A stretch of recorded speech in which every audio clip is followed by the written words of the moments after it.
बांग्लादेश और हिंदुस्तान के बीच रोहिंग्या को लेकर के जो मामला चल रहा है उस पर आना चाहता हूँ। हिंदुस्तान और बांग्लादेश के बीच लगातार बढ़ते तनाव को लेकर के रोज़ नई नई खबरें आती रहती हैं, क्योंकि दोनों देशों के भीतर कुछ न कुछ होता रहता है और सरकारें दोनों तरफ सक्रिय हैं।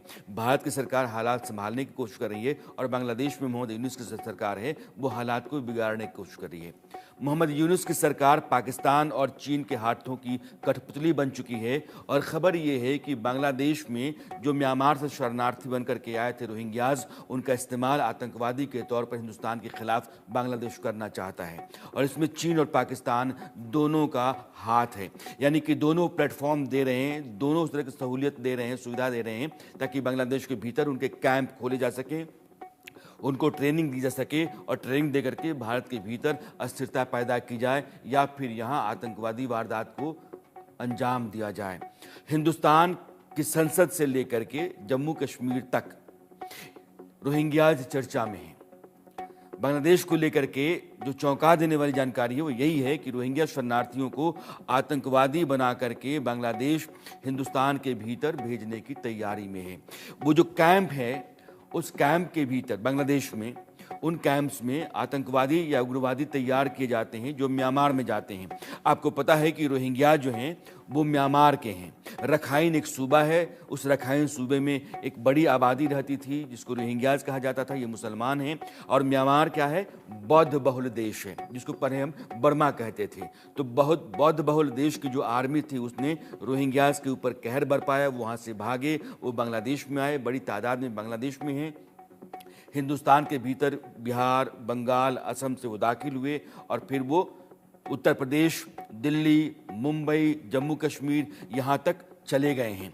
जम्मू कश्मीर में भी उनकी एक बड़ी तादाद है और कहा जाता है कि 1300 से ज़्यादा रोहिंग्या जम्मू कश्मीर में हैं।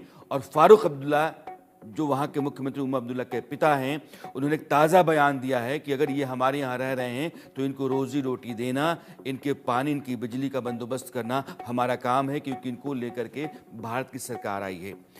अब पहले आप फारूक अब्दुल्ला को सुनिए। वो गवर्नमेंट ऑफ इंडिया ने यहाँ पे रेफ्यूजीज भेजे हैं, हमने नहीं लाया, उन्होंने यहाँ बसाया है और हमारा फर्ज है जब तक वो यहाँ हमारे पास हैं, रेफ्यूजीज हैं, उनको पानी और बिजली देनी चाहिए। बांग्लादेश में शेख हसीना की सरकार के पतन के बाद से ही लगातार वहां चरमपंथी हिंसा के मामलों में इजाफा हो रहा है और कुछ मीडिया रिपोर्ट्स के हवाले से मैं आपको बताऊं तो बांग्लादेश को पाकिस्तान का पूरा समर्थन मिल रहा है और आज की तारीख में 250 रोहिंग्या आतंकवादियों को ट्रेन किया जा रहा है। इसके लिए विदेशों से फंडिंग आ रही है और कहा यह जा रहा है कि 2 करोड़ 80 लाख के आसपास जो रकम होती है रुपए में मलेशिया और सऊदी अरब से बांग्लादेश भेजे गए हैं। यानी कि जहां से भी रोहिंग्याज को सपोर्ट सिस्टम दिया जा सकता है उसको एक्टिवेट किया जा रहा है और बांग्लादेश के भीतर उनको एक आतंकवादी कैंप में रख करके ट्रेन करके हिंदुस्तान के भीतर भेजने की तैयारी हो रही है। और आतंकवादियों को ट्रेनिंग की बात लगातार सामने आने के बाद से भारत सरकार की चिंता भी बढ़ी हुई है। इसलिए रोहिंग्याज की जो पहचान है वो देश के कई हिस्सों में की जा रही है।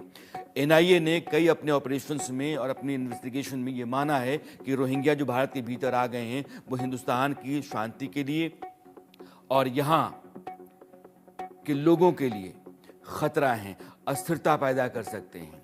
ये आतंकी म्यांमार के लिए तैयार किए जा रहे हैं जो बांग्लादेश के भीतर हैं और बांग्लादेश हिंदुस्तान के बीच में जो लगातार तनाव बढ़ रहा है और बांग्लादेश चाहता है कि वो बैकफुट पर चला जाए। पाकिस्तान को कुछ नहीं करना होगा, चीन को कुछ नहीं करना पड़ेगा। बांग्लादेश की सरकार भी कहे कि हम भी आपके यहाँ जाकर के अस्थिरता नहीं पैदा कर रहे हैं, आपके यहाँ जो हिंसा है, आपके यहाँ जो आतंकवादी वारदात हैं दरअसल आपके मुल्क के भीतर है और जो लोग पकड़े जा रहे हैं जिनकी साजिश है वो रोहिंग्या हैं, जो मेरे नहीं हैं, वो म्यांमार से आए हुए हैं। इसलिए भारत की सरकार अब रोहिंग्याज को लेकर के देश भर में चिंतित है। और हाल ही में एक रिपोर्ट आई कि पुणे के भीतर एक ऐसे आदमी को पकड़ा गया था, हालांकि वो महाराष्ट्र के दूसरे हिस्से में पकड़ा गया। जब जांच पड़ताल हुई है तो पता ये चलता है कि पुणे में वो रोहिंग्या है म्यांमार का और उसने पुणे के भीतर ज़मीन का टुकड़ा अपने नाम से खरीद करके उस पर मकान बना चुका था, अपने परिवार को लेकर के वहाँ रहने लगा था। अब हिंदुस्तान के भीतर इतनी जालसाजियाँ हैं, इतने फरेब हैं, देश के हितों के खिलाफ लगातार काम करने की आदत ऐसी पड़ गई है नेताओं अधिकारियों की कि वो देश के बारे में, लोगों के बारे में, यहाँ की शांति के बारे में, यहाँ की बेहतरी के बारे में तनिक भी नहीं सोचते। वो म्यांमार से आया हुआ है, वो बांग्लादेश से आया हुआ है, उसका राशन कार्ड बना दो, उसका आधार कार्ड बना दो, उसकी पहचान पत्र बना दो, उसको वोटर आई कार्ड दे दो, वो हिंदुस्तान का नागरिक हो जाएगा। हिंदुस्तान का नागरिक होने के जितने भी सबूत होते हैं वो सारे सबूत उसके पास होंगे। उसके बाद देश में आतंकवाद पैदा करेगा। यहाँ के नेताओं, यहाँ के अधिकारियों और यहाँ के दलालों ने हिंदुस्तान को जितना नुकसान पहुंचाया है उतना नुकसान तो किसी भी तरीके से इस देश को नहीं हुआ है। इस साल जुलाई में 32 साल के रफीक नाम का एक आदमी म्यांमार से एंट्री कर रहा है और पकड़ा गया। उसका मकसद था यहां आकर के और हालात बिगाड़ना। अब सवाल यह है कि भारत के भीतर रोहिंग्या जो हैं बड़ी तादाद में, एक मोटा अनुमान कहता है कि लगभग 8 करोड़ के आसपास बांग्लादेशी हैं और 40,000 के आसपास रोहिंग्या आकर के हिंदुस्तान के भीतर रह रहे हैं। 40,000 की आबादी वसूलन फितरतन, यानी कि वो ऐसे लोग हैं जो आपराधिक प्रवृत्ति के होते हैं, अपराध करने के लिए ही जाने जाते हैं और उनकी पूरी की पूरी जमात अपराधियों का गिरोह होती है। उनको सिर्फ खाद पानी देना है, वो जिंदा मौत है। वरना क्या म्यांमार की सरकार, म्यांमार की फौज उनको मार करके अपने यहां से निकालती?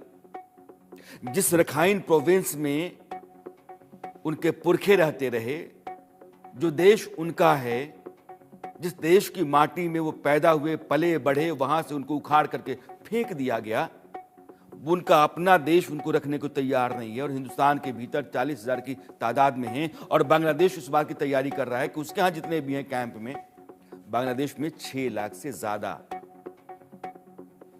रोहिंग्याज हैं और उनको वो म्यांमार के भीतर लड़ाई के लिए तैयार कर रहा है।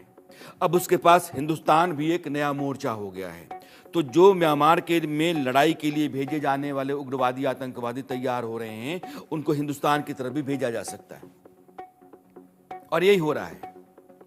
कॉक्स बाजार एक इलाका है, कॉक्स बाजार में कैंप्स हैं बांग्लादेश के भीतर। चुन चुन करके आतंकी गतिविधियों में शामिल होने के लिए, आतंकी वारदात को अंजाम देने के लिए वहां रोहिंग्यास को ट्रेनिंग दी जाती है। अब जो उनके कैंप हैं, यानी कि हमारे यहां वो आए और शरणार्थी के तौर पर अगर हैं, हमारे यहां जितने भी हैं 40,000, उनके बारे में रिकॉर्ड नहीं है, ये सब घुसपैठी हैं। लेकिन दुनिया में जहां जहां है, खासकर बांग्लादेश के भीतर जहां कैंप है, जहां कैंप चल रहा है, ट्रेनिंग चलती है, आप उसको देखिए ये कैसे घुसपैठ होती है। ये रखाइन स्टेट प्रोविंस, ये कॉक्स बाजार बांग्लादेश के भीतर है और यहां बहुत बड़ा कैंप है रोहिंग्यास का। आप उसको शिविर भी कह सकते हैं। हिंदुस्तान के भीतर पश्चिम बंगाल, उड़ीसा और बिहार भी कह सकते हैं, क्योंकि बांग्लादेश में आ जाते हैं तो बिहार भी एक स्टेट है जहां से होकर के वो घुसते हैं। और ये कैंप है उड़ीसा में बड़ी तादाद में, पश्चिम बंगाल, कोलकाता, कॉक्स बाजार, ये कुछ ऐसी जगह हैं जहां ये कैंप में रहते हैं। लेकिन जैसे बांग्लादेशियों की एक बड़ी आबादी, 90% आबादी घुसपैठिया है, रोहिंग्यास की भी 99% आबादी घुसपैठिया है। और ये हिंदुस्तान में, चूंकि इनके पास रोजी नहीं है, रोटी नहीं है, इनके पास घर नहीं है, इनका कोई अपना मुल्क नहीं है, अपनी कोई ज़मीन नहीं है, गांव नहीं है, तो इनको हिंदुस्तान दिखता है क्योंकि वहाँ आसानी से आप रह सकते हैं, वहाँ रोजी रोटी मिल सकती है। और भला है हमारे यहाँ के नेताओं, अधिकारियों, दलालों का कि इन सब लोगों को आने के बाद से वो पर्चा दे देते हैं कि ये लो तुम्हारा वोटर आई कार्ड, ये तुम्हारा आधार कार्ड है, ये तुम्हारा पैन कार्ड है, ये तुम्हारा बैंक डिटेल्स है, सब तुम रहो हिंदुस्तान का नागरिक बन के, अब तुम यहीं के हो, जो मन करे वो करो। ना उनका मुल्क है, न समाज है, ना यहाँ के लोग हैं, वो किसी भी बाहरी ताकत का हथियार बन के आपके मुल्क के भीतर स्थिरता पैदा कर सकते हैं, और वो हालात उस तरह की आशंका बन चली है। क्योंकि जो पड़ोसी देश बांग्लादेश है, शेख हसीना की सरकार जब तक थी, अवामी लीग जब तक वहां सत्ता में थी, तब तक हमारे साथ उनके संबंध बेहतर थे, और शेख हसीना अवामी लीग ने कभी भी कोई ऐसी कोशिश नहीं की, कोई ऐसा फैसला नहीं किया जिससे भारत के हितों को तनिक भी आंच आए। लेकिन आज की तारीख में वहां जो सरकार बैठी हुई है वो असंवैधानिक सरकार है, गैर कानूनी सरकार है, अंतरिम सरकार है, लेकिन वो बाकायदा सरकार की तरह चल रही है। वो फैसले ले रही है और अपने मुल्क का मुस्तकबिल तय कर रही है।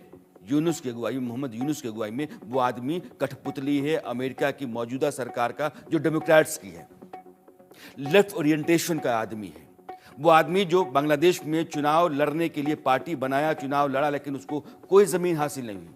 वो आदमी जिसके ऊपर बांग्लादेश के भीतर कई तरह के मुकदमे रहे, देश छोड़ करके भाग गया, वो आज की तारीख में अचानक ला करके बिठा दिया गया। क्या वहां बाकी पॉलिटिकल पार्टीज में नेता नहीं थे? बिठाया गया, और उस आदमी ने अब हिंदुस्तान के खिलाफ अपनी नीतियों में बदलाव करना शुरू किया है।